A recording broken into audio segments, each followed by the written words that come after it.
जी welcome back नाज़रीन। कुछ पाकिस्तान मुस्लिम league Nawaz से जुड़े मामलात और कुछ नून लीग के ऐसे सीनियर रहनुमा हैं जो ऐसा लग रहा है कि जो कुछ पाकिस्तान मुस्लिम लीग नवाज की तरफ से प्रैक्टिकली किया जा रहा है उसके कॉन्ट्ररी जो अपनी जमात है उसको मशवरा देते हुए नजर आ रहे हैं। तो क्या उन मशवरों से इत्तफाक है कि नहीं है, कैसे आगे बढ़ना चाहिए नून लीग को, कुछ इस पर बात करेंगे। हमारे से सीनियर रहनुमा है पाकिस्तान मुस्लिम लीग नवाज के आसिफ किरमानी साहब ने हमें ज्वाइन किया। बहुत शुक्रिया सर आपका आपके वक्त के लिए। सर सबसे पहले तो बहुत सारे इशूज़ हैं जिन पर आपसे बात करूंगी, लेकिन एक राय इस वक्त ये पाई जाती है कि पाकिस्तान मुस्लिम लीग नवाज को आगे बढ़कर कंसीड कर लेना चाहिए था कि हमारे पास मेजॉरिटी नशिस्तें नहीं हैं और हुकूमत बनाने की दावत पाकिस्तान तहरीक इंसाफ को बाज़ाब्ता तौर पर दे देनी चाहिए थी, खाली बयानात की हद तक नहीं। आप इत्तेफाक करते हैं सर इस बात से?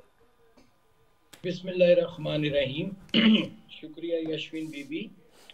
देखिए, शायद आपके इल्म में नहीं है, मैं थोड़ा आपको रिमाइंड करा दूं जी। कि शहबाज शरीफ साहब ने ऑलरेडी उनको ये ऑफर की थी कि आप हुकूमत बनाइए। अब हमने उनका हाथ पकड़ कर तो उनको नहीं ना वजारत उज़्मा का हलफ दिलाना, वो खुद उन्होंने पहले फैसला कर लिया कि नहीं जी वो अपोजिशन में बैठेंगे। कभी वो कहते थे हम हुकूमत बनाना चाहते हैं, तो इसलिए हमारी तरफ से कोई उनको कोई बंदिश या रुकावट नहीं है। It's a number game. अगर उनके नंबर पूरे होते तो प्रेसिडेंट उनको इनवाइट कर सकते थे।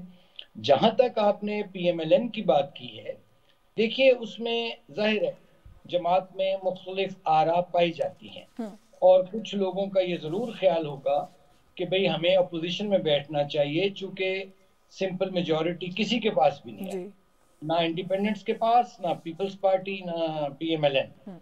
होना तो ये चाहिए कि इस वक्त जिस सूरत हाल में, जिस बंद गली में पाकिस्तान की इंतखाबी सियासत आ गई है या गवर्नमेंट फॉर्मेशन आ गई है, उसमें तमाम लोगों को बजाय हम अलग-अलग सर पकड़े बैठे हैं, सर जोड़कर बैठना चाहिए और पाकिस्तान को इस क्राइसिस से बाहर निकालना चाहिए। और इसमें अगर कोई ग्रैंड गवर्नमेंट जिसको आप, मैं वैसे जाती तौर पर तो कोलिशन गवर्नमेंट्स के फेवर में नहीं हूँ, लेकिन अब चॉइस कोई नहीं है कि यहाँ सब बैठें और एक ग्रैंड नेशनल गवर्नमेंट की फॉर्मेशन करें, ताकि लोगों के जो रियल इश्यूज हैं, महंगाई, गुर्बत, बेरोजगारी और आपका एजुकेटेड मिडिल क्लास का जो यूथ है जॉबलेस, उसके लिए कुछ सोच के आगे सर लेकिन हालात जो है वो अनफॉर्चुनेटली ऐसे पॉइंट पर आ गए जो साद रफीक साहब ने फ्लोर पर एक तकरीर भी की और कहा कि वजारतें बांटी जाएंगी पर वजारतें लेने वाला कोई नहीं होगा। ऐसा ही कोई मामला अनफॉर्चुनेटली नजर आ रहा है। आप लोग तो कह रहे हैं कि आए हमारे साथ हुकूमत में बैठे, लेकिन पीपल्स पार्टी वाले तो कहते हैं आपको वज़ीर आज़म बनवा देंगे और फिर पीछे बैठ जाएंगे। आप जाने, आपका काम जाने, महंगाई जाने, गुर्बत जाने, वो जिम्मेदारी लेने को फिलहाल तैयार नहीं है। अभी मैं उस पर कोई कमेंट नहीं करना चाहता, चूंकि आज पीपल्स पार्टी से नशिस्त हो रही है या होने वाली है, तो उसमें एक पार्टी की तरफ से हिदायत है लोगों को कि जब तक उसका कोई एलामिया जारी ना हो जाए उस पर मैं कमेंट नहीं करना चाहूंगा, हालांकि मैं कर सकता हूँ बात। मैं इसी पर स्ट्रेस करूंगा कि पीपल्स पार्टी जो है उसको भी चाहिए, बल्कि तमाम जमातों को चाहिए कि इस वक्त ये पाकिस्तान एक बहुत बड़ी एक बंद गली में फंस गया, इसको यहाँ से निकालें। अपनी अपनी कन्वीनियंस या अपने अपने कंफर्ट जोन्स जो हैं हमारे, उनसे बाहर निकलना होगा।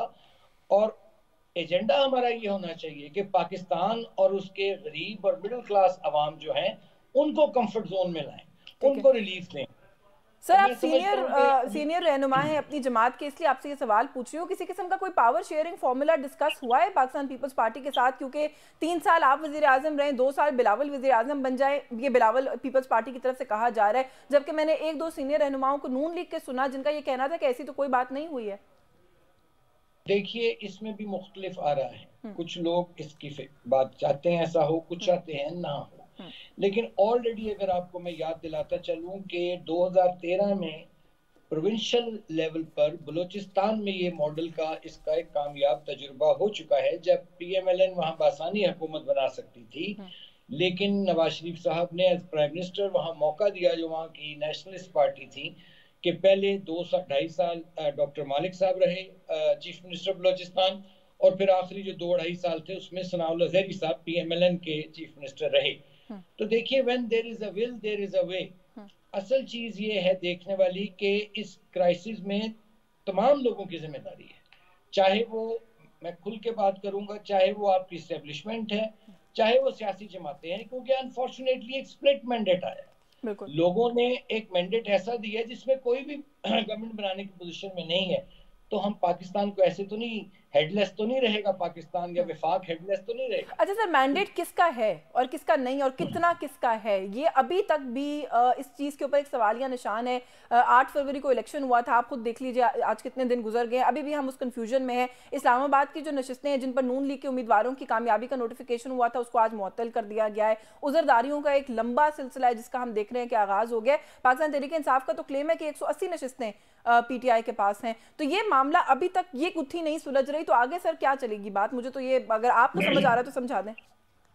देखिए, ये अजीब एक दिलचस्प और मजे का खेज इलेक्शन है कि जीतने वाला भी सर पकड़े बैठा है और हारने वाला भी सर पकड़े बैठा है। ऐसा ही है। अब इसमें जो जिम्मेदारी जो असल बनती है ना, वो बनती है इलेक्शन कमीशन ऑफ पाकिस्तान की, जिसने ये इलेक्शन कंडक्ट कराया। अगर कहीं जैसे पीएमएलएन को भी शिकायत है, हमारे भी बड़े बड़े लोग हारे हैं, हाँ। या उनको हरवाया गया है, व्हाटएवर, कुछ कहते हैं कि हमें हरवाया गया है, इसी तरह वो शिकायत तो हर जमात में मौजूद है। मौलाना फजलुर रहमान साहब को बहुत संजीदा उस पर शिकायत है। तो इसका जिम्मेदार कौन है? इलेक्शंस को फेयर, फ्री, ट्रांसपेरेंट बनाने की जिम्मेदारी दो लोगों पर थी, प्राइमरीली इलेक्शन कमीशन, और उसको फैसिलिटेट करना था निगरान हुकूमत ने। और ये सवाल बजाय मुझसे करने के, हम तो खुद सवाल कर रहे हैं उनसे भी कि आपने ये किस किस्म के इलेक्शन करवाए हैं, जो इतना शोर मचा हुआ है। बलूचिस्तान में प्रोटेस्ट हो रहा है, सिंध में प्रोटेस्ट हो रहा है, केपी में प्रोटेस्ट हो रहा है। तो इसमें तो इलेक्शन कमीशन को चाहिए, एक गैर जरूरी उसने टाइम लिया है। माजी में 2018 में आरटीएस को बिठाया गया था, अब पता नहीं, मुझे नहीं पता क्या बैठा है क्या नहीं बैठा है। लेकिन अब तो लगता है सर पूरा इलेक्शन कमीशन ही बैठ गया है। वैसे तो वो ईएमएस का बता रहे हैं, लेकिन जो मामला, आप बिल्कुल दुरुस्त कह रहे हैं कि आप खुद देख लें दिन कितने गुजर गए हैं। ये सवाल definitely election commission of Pakistan से बनता है, लेकिन सियासी जो भी गवर्नमेंट आएगी, आप लोगों को भी सर कुछ आकर ना इसको रिवैम्प करने पर ईसीपी को काम करना चाहिए। 5 साल में एक काम करना होता है इलेक्शन कमीशन ने, मुल्क में जनरल इलेक्शन कराना होता है, और वो भी जब करने की बारी आती है तो ईसीपी जो कुछ करता है वो अब हम सबके सामने है। मैं तो यकीन मानिए यशविन बीबी, मैं इन इलेक्शन से पहले इस हक में था। हाँ। कि निगरान हुकूमतों वाला जो ड्रामा है ये खत्म होना चाहिए, और इलेक्शन कमीशन को हमें लेजिस्लेशन के जरिए इतना मजबूत बना दिया जाए कि वो fair and free transparent election कराने के काबिल हो। लेकिन ये जो इलेक्शन हुए हैं, इसमें तो इलेक्शन कमीशन मुझे नजर आ रहा है कि उसकी कहीं ना कहीं कोई इनकॉम्पिटेंसी है, जो आज 10-11 दिन या जितने भी दिन गुजर गए हैं, अभी तक कभी किसी को जिता दिया जाता है, कभी किसी को हरा दिया जाता है, कभी किसी का नोटिफिकेशन निकाल दिया जाता है, कभी वापस कर लिया जाता है। और अदालतें जो सी वहाँ भी, जैसे आपने कहा, पिटिशंस गई हुई हैं, पीएमएलएन के लोग भी ज़ाहिर जाएंगे अब। तो जैसे आज के 3 लोगों को उन्होंने हाई कोर्ट ने किया है नोटिफिकेशन उनका सस्पेंड। कहने का मतलब यह है कि the onus lies on the election commission of Pakistan. Definitely the responsibility lies with ECP and nobody else. That is बिल्कुल दुरुस्त कह रहे हैं। Of course, and the caretaker government, जो है वो तो आके अभी भी आगे बढ़ के खैर डिफेंड कर रही है। ये बड़े मीसने बने हुए हैं केयरटेकर भी, आप गौर कर रही हैं? ये बड़े मीसने बन के बैठे हैं। हाँ। इनको भी तो चाहिए ना कि ये सारी एडमिनिस्ट्रेशन तो इनके अंडर थी, तो ये मीसने बन के बैठे हुए हैं कि जी हमें कुछ नहीं पता जी, हम तो बड़े भी। इनको भी चाहिए कि कम से कम इलेक्शन कमीशन के दरमियान कोऑर्डिनेट करे और लोगों को इस जान से, ये जो आसमान से गिरे, हम खजूर में अटके हुए हैं, ऐसे निकले इस सिचुएशन से। और पाकिस्तान के जो रियल इश्यूज हैं, महंगाई, गुर्बत, बेरोजगारी, अनएजुकेटेड यूथ, जिसने रिवोल्ट किया इस इलेक्शन में, उनको कम से कम हम कोई कंफर्ट दें, रिलीफ दें। हाँ बिल्कुल उनको हमें कंफर्ट और रिलीफ देने का, और यही रियल इश्यूज हैं जिन पर काम करने की जरूरत है। सर, एक बड़ी धमाका खेज किस्म की प्रेस कॉन्फ्रेंस आई कमिश्नर रावलपिंडी की तरफ से। अब जो पाकिस्तान तहरीक इंसाफ के दोस्त हैं वो ये कहते हैं कि जो क्लेम उसने किया है कमिश्नर ने पिंडी के, आप उन क्लेम्स को इन्वेस्टिगेट करें ताकि पता चले जो वो कह रहे हैं सही है या दुरुस्त है। ऑन द कॉन्ट्ररी, आपकी जमात आगे बढ़कर जो है उस शख्स की किरदार खुशी पर उतर आई है। वो कहते हैं जी छोड़े क्लेम्स को, पहले उस शख्स को इन्वेस्टिगेट करें। तो सर, अगर कोई कन्फेशन कर दे तो आप उस कन्फेशन करने वाले को इन्वेस्टिगेट करते हैं या उस कन्फेशन को इन्वेस्टिगेट करते हैं? दो बातें यशवी भी। इसमें कमिश्नर साहब ने जहां कन्फेशन किया है, वहां उन्होंने इल्जामात भी लगाए हैं और कुछ इंकशाफात भी किए हैं। क्या ही अच्छा होता अगर उनकी बातों में कोई सच्चाई है। मैं किसी की ना पगड़ी उछालता हूँ ना उछालने के हक में हूँ, मैं बड़ा ग्राउंड रियलिटीज में रह के बात करने वाला बंदा हूँ, फैक्ट्स बेस्ड। कमिश्नर साहब हैज नो केस। रीजन कि वो उन्होंने 2 दफा मीडिया से इंटरेक्शन की, कोई एक ही सबूत अखबार का, कोई कागज का, कोई फॉर्म 45-47 अखबार को लहरा देते। सिर्फ देखिए, ये इल्जामात की बुनियाद पर तो किसी को आप नहीं कह सकते कि ये सच बोल रहा है, अनलेस प्रूव्ड अदरवाइज। सो उसका बेस्ट हल ये था कि कमिश्नर को चाहिए था कि वो सबूत साथ लेके मीडिया के सामने आता। वो तो एक आए, उन्होंने आगे गुफ्तगू की और ये जा वो जा। हाँ। तो ये इल्जामात की सियासत जौन सी है, या इल्जामात दर इल्जामात, ये काउंटर प्रोडक्टिव हैं, वेस्ट ऑफ टाइम। लेकिन सर उसके अंदर एक बहुत बारीक सी बात है जो शायद हम सब मिस कर रहे हैं सर। उन्होंने इल्जामात लगाने के साथ साथ खुद पर भी जिम्मेदारी ली है। उन्होंने कहा कि मैं हिस्सा था उस सारी चीज का। तो सर अगर कोई आकर अपने जुर्म को कन्फेस कर ले तो उसके बाद सर फिर शवाहिद तो नहीं मांगे जाते ना, फिर तो कहते हैं जी इसने अपना जुर्म कबूल कर लिया, आप देखें क्या करना है।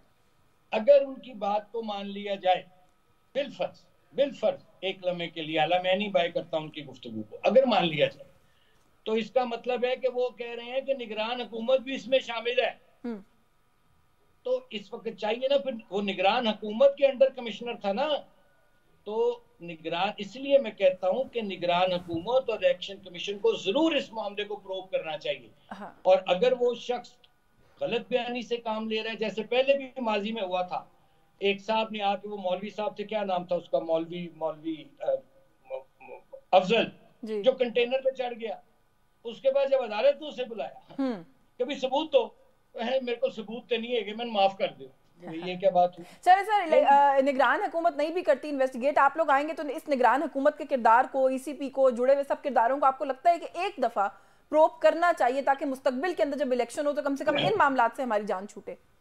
मैं चाहूंगा कि प्रोब करना चाहिए, बल्कि इन कमिश्नर साहब को, इनको कौमी असेंबली या सेनेट में कमेटियों में इनको पेश किया जाए और वहां ये सबूत लेकर आए जो इन्होंने बातें की हैं, और इसके साथ निगरान हुकूमत के भी जो जिम्मेदारान हैं उनको भी मैं समझता हूं कि कमेटियों के सामने पेश किया जाना चाहिए जब नई गवर्नमेंट बने। बिल्कुल ठीक है सर, बस आखिर में ये कह दीजिएगा सर, इस वक्त जो सूरत हाल है, हमने अभी हफ्ते के रोज भी देखा कि मुल्क भर में एहतजाज हुए, लोग निकले, चाहे आप कहें थोड़े निकले ज्यादा निकले, बट लोग निकल रहे हैं। सर आप लोग गवर्नमेंट बना भी लेते हैं पीपल्स पार्टी के साथ मिलकर, कैसे चलाएंगे सर मामलात को? अगर सड़कों पर अवाम जो है वो मुसलसल रहेंगे या एहतजाज जारी रहेगा तो गवर्नमेंट तो पहले ही कमजोर है अददी एतबार से भी, उसके बाद ये वाला जो मामला है इसका सामना भी करना पड़ेगा। देखिए, हर इलेक्शन में ये इंतखाबी उज़रदारियां चलती रहती हैं। अब वो एक कासिम सूरी साहब होते थे, वो 4 साल स्टे ऑर्डर के पीछे वो डिप्टी स्पीकर बने रहे, ठीक है ना।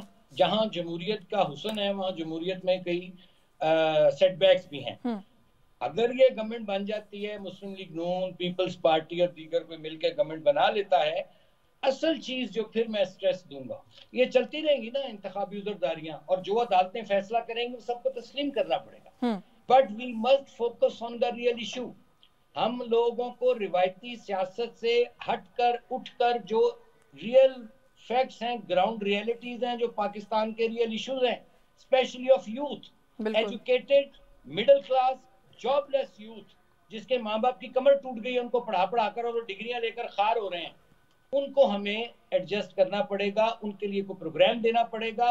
अदरवाइज आप मेरी बात याद रखिए, लोगों का जमहूरियत से भी मान उठेगा, इंतखाबात से भी मान उठेगा, और आइंदा जब भी इलेक्शन होंगे मजीद जो मैंडेट्स आएंगे वो स्प्लिट मैंडेट्स ही होंगे, क्योंकि किसी पर मुकम्मल एतमाद नहीं होगा। आपका बहुत शुक्रिया। सेनेटर डॉक्टर आसिफ किरमानी हमारे साथ मौजूद थे। मुश्किल फैसले जो भी इत्तेहादी गवर्नमेंट इस वक्त होगी उनको करने पड़ेंगे, बिलखुसूस माशी एतबार से। देखते हैं कि कोलिशन का जो नक्शा है वो क्या बनता है, आने वाले दिनों में सूरत हाल कहाँ जाती है। प्रोग्राम न्यूज़ टॉक से आज के लिए बस यही कुछ। अश्विन जमाल को इजाज़त दीजिए, अल्लाह हाफिज़।